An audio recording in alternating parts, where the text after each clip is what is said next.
Hey, I'd like to welcome you to another episode of the Mission Matters Business Podcast, your source for everything business. My name is Adam Torres. You can follow me on Instagram at AskAdamTorres to keep up with my book releases, book tour schedule, signings, all that other good stuff. Always love to connect with you there.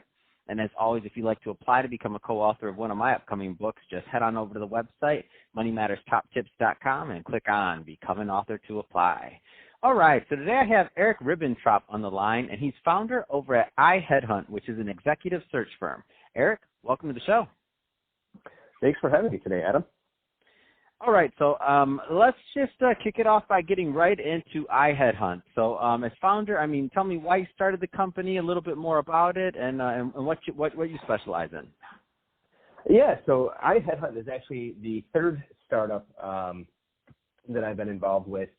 And the genesis of the background of it is really there's a ton of private equity and venture capital money floating out there in the market. And what they're doing is they're consolidating and rolling up family businesses. And so i-HEADHUNT kind of sits squarely in that space all over North America, providing recruitment services and talent management solutions to those businesses. And so usually the struggle is they buy, say a $50 million mom and pop manufacturer or X company, and they struggle with professionalized business systems that kind of manage or reflect today's standards. Basically, they don't know what lean or public accounting or Six Sigma or any of those other things are, and I help them bring those services and the talent that can execute on into those businesses to prime them for rapid growth. Wow, that makes a lot of sense. And what I love is that you have your niche really well defined. So there's private equity, there's money out there, they're buying these businesses. And I by the way, I interview quite a few that on both sides that are selling businesses to private equity funds, and that all like a ball bearing company in Cleveland, or all these different companies, or this consolidation. And you're right. So this certain type of talent isn't readily available, and it's difficult to bring the right talent in. So I love the idea of using executive search firms to make sure that you have the right hire. So tell us a little bit more about your process on candidate selection and pairing, because I know not all search firms are created equal. Yeah, there's a couple basic premises. Everyone thinks that, if you look at a job description and you match, say, 70, 80, or 90% of the bullet points on there, that you might be a great fit for the company. But what a lot of people don't consider, and a lot of companies, is scale and scope. And so if you're a CFO of a $100 million business, it might make sense for you to jump into either a massive $10 billion company and manage, the accounting of a $100 million revenue stream. Or, maybe it's an $80 to $150 million privately held company. What doesn't make sense is for you to be the chief CEO of Microsoft after running a, $100 million private company, or for you to be the CFO of a $5 million startup, because your scale and scope are not going to be aligned. And so your expectations might not meet what you were thinking, either from an income or a responsibility expectation. No, it makes perfect sense, and it's tricky. So the right placement, the right everything that you mentioned, that you're number one, you're dealing with people, right? That's never easy. Yeah. We'll start there, right? And especially when you're dealing with top talent and the competition for talent out there. Let's talk a little bit about that, like the competition for talent and or for this high end talent that you're headhunting, so to speak, at i-HEADHUNT, and also the acquisition process from the company end. Yeah, so a lot of this starts at the genesis of the company and the person. And so a lot of companies will say they're looking for the right cultural fit. And this is really what sets different recruiting agencies apart, is a lot of them try to provide the transaction or the commodity of the hire, and not actually the person who fits. And so when companies talk about culture, what they are really saying, and what a lot of people don't understand what they're asking for, is they're looking for character. They want those intangible skills that can't be taught, can't be forced, punished, rewarded into somebody. You either have the maturity of integrity, of patience, perseverance, or you don't. And so when you're looking at a company and you look at their goals or objectives, a lot of the carry through and the actual accomplishment of those things comes down to the character of the person not necessarily that they've done this before. They match the job description because they may not be able to hang in your environment, and that's what makes you unique, right?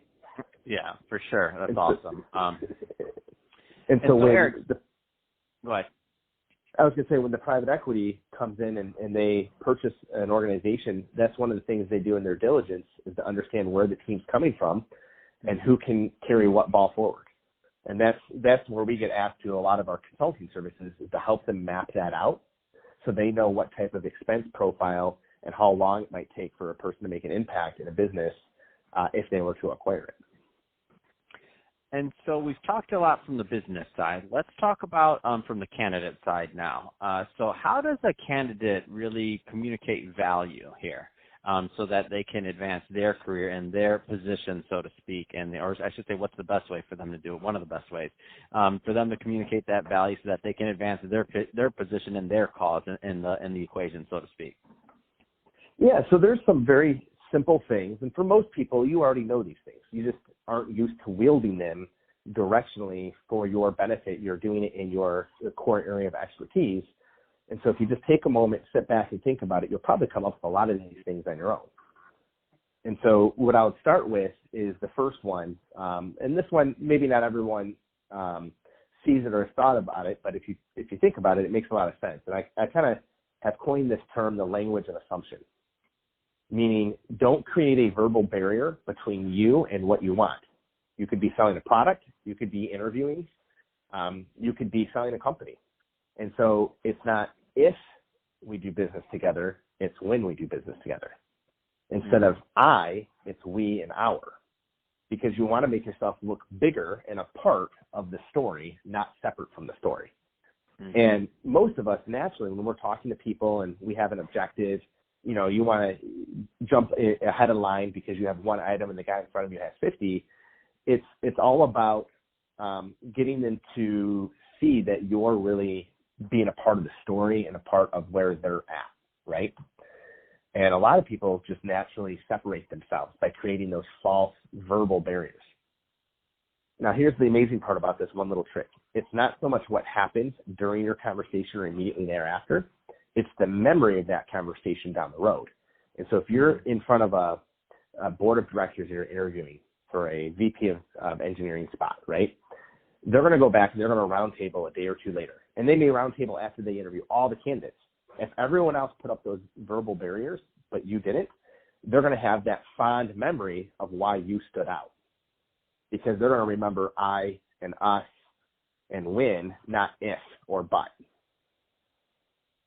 Man, I love it.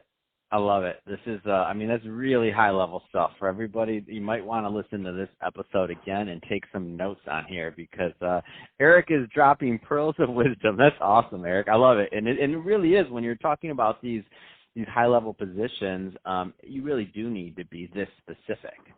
Because of who you're competing with for these roles, it's not an easy competition, obviously, and so every little edge you can have on the competition, it's just gonna further your cause that much more.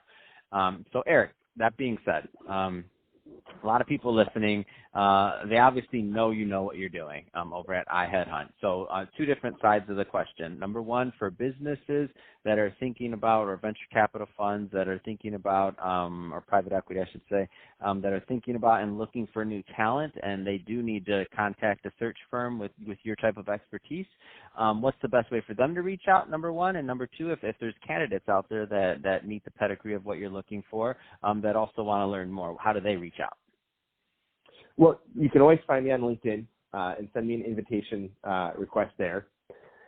Got quite an easy profile to find.